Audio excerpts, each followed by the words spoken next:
Hi ladies, welcome to our Panini. This is Saratova Best. How are you at headstands or handstands? Spiritual headstands. In other words, upside down. Why am I asking you? Because we're about to enter a really fun month, the month of Adar. Everybody knows that it's fun, it's Purim, you put on costumes and all kinds of things. The question is, why do we do it?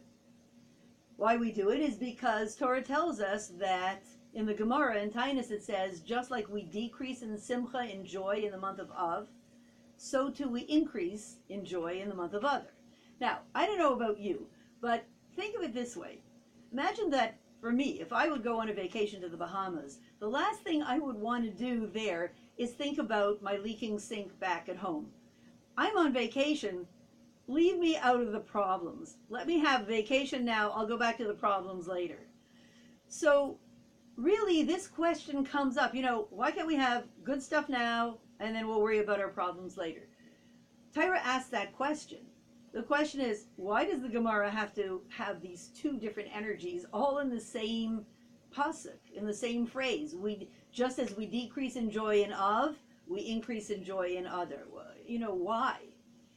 And really the answer is an incredible secret, that there's something about the energy of Adar that enables us to take the bitterness out of Av, ultimately, and even in the short run.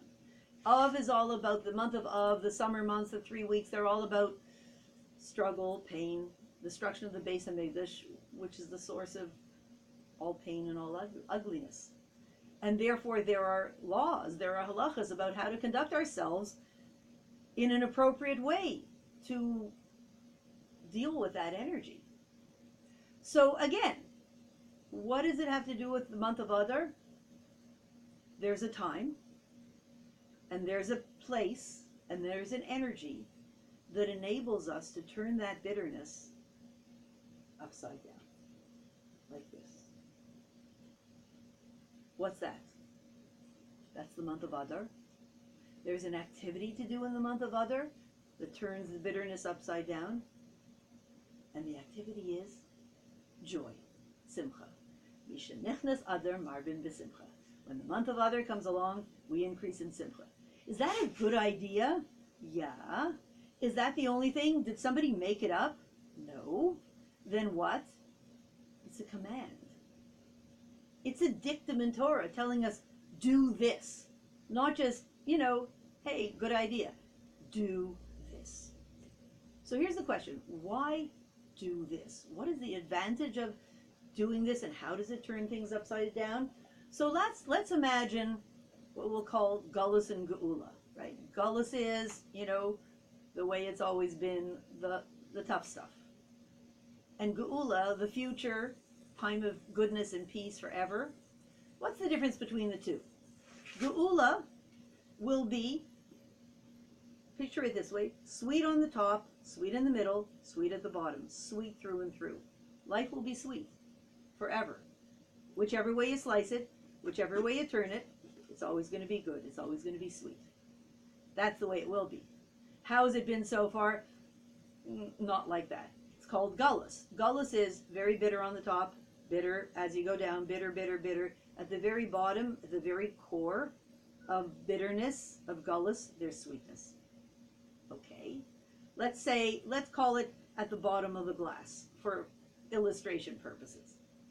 It's like those drinks that we learn to drink that, you drink this really yucky, healthy drink and you want to be a man and you want to have go for a stiff upper lip, just do it. And you drink the drink and you drink it and you're being promised that at the end it's going to be good, right? And you're really mature and you do it. You know what kids do? Kids don't have any patience for toughing it out until you finally get 2,000 years later to the good stuff at the bottom. They don't have any patience for that. You know what little kids say? They say, hey, let's just drink it like this. Let's just turn it upside down. If the sweet stuff is on the bottom, or so to speak, it's really deep inside, but we're going to call it on the bottom.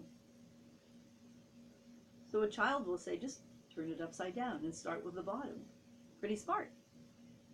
pretty smart. It's like the idea of, in other generations, people knew that you have to work really hard, go through all the bitterness, and work your way up from the bottom, get a really not great job, and just keep working at it for decades until 50 years later you're the head of the company.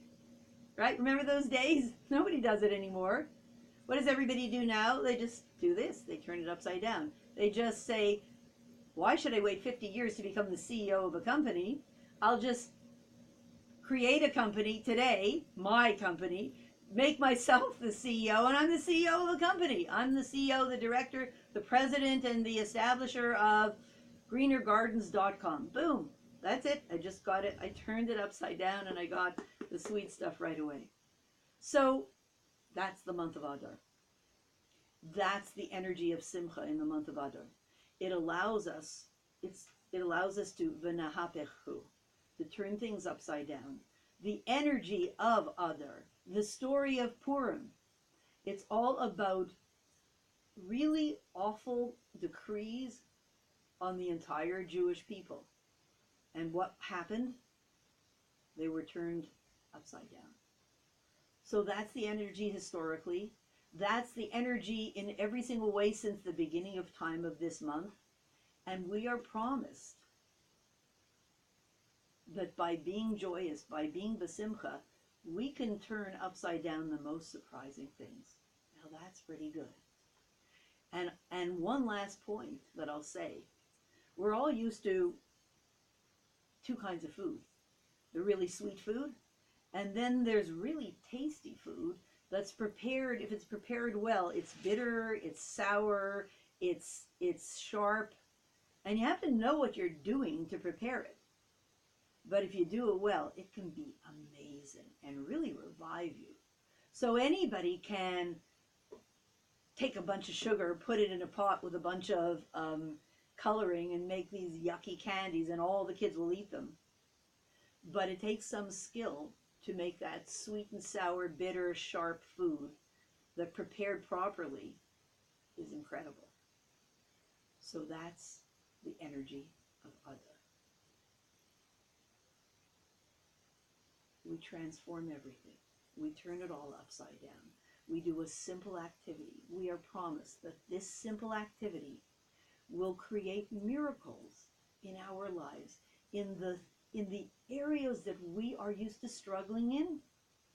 We have 30 days as a vacation, maybe in the Bahamas, a vacation, a paid vacation from the old way of having to struggle through it all through, from the top all the way to the bottom till it finally gets better. We have a vacation in this month.